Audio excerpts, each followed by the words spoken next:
రైతు సోదరులకి భారత వాతావరణ శాఖ ఒక శుభవార్త అందించింది. జూన్లో వర్షాభావ పరిస్థితులు ఉన్నాయి. లోటు వర్షపాతం నమోదైంది. జూలై 2 వారాలు కూడా వర్షాలు లేకపోవడంతో అసలు ఈ ఏడాది కరువు వస్తుందా అని ఆందోళన చెందారు రైతులంతా. ఇంకా ఎట్టకేలకు ఒక 4-5 రోజుల నుంచి తెలుగు రాష్ట్రాల్లో పెద్ద ఎత్తున వర్షాలు పడతా ఉన్నాయి. ఒక అల్పపీడన ద్రోణి జార్ఖండ్, ఛత్తీస్గఢ్, ఆంధ్రప్రదేశ్, తెలంగాణ మీదుగా విస్తరించి ఉంది. గురువారం నాటికి బంగాళాఖాతంలో మరో అల్పపీడనం ఏర్పడే అవకాశాలు స్పష్టంగా కనిపిస్తూ ఉన్నాయి. నైరుతి రుతుపవనాలు కూడా చురుగ్గా మారాయి. వీటి ప్రభావంతో రెండు తెలుగు రాష్ట్రాల్లో గడిచిన 24 గంటల్లో కూడా చాలా ప్రాంతాల్లో 6 నుంచి 9 సెంటీమీటర్ల అతి భారీ వర్షాలు నమోదయ్యాయి.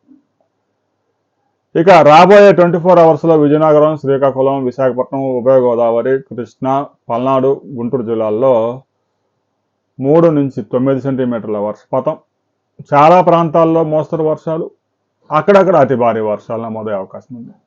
ఇక తెలంగాణలోని నిజామాబాద్, ఆదిలాబాద్, కరీంనగర్, ఖమ్మం, రంగారెడ్డి, హైదరాబాద్లో 3 నుంచి 5 సెంటీమీటర్ల వర్షపాతాలు నమోదయ్యే అవకాశం ఉంది.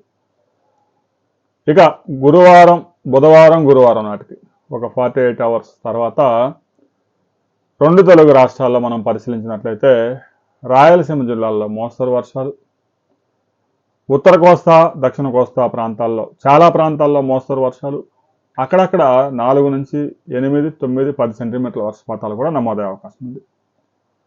ఇక గురువారం నాటికి అల్పపీడనం కనుక బలపడితే అది వాయుగుండంగా కూడా మారే అవకాశం ఉంది.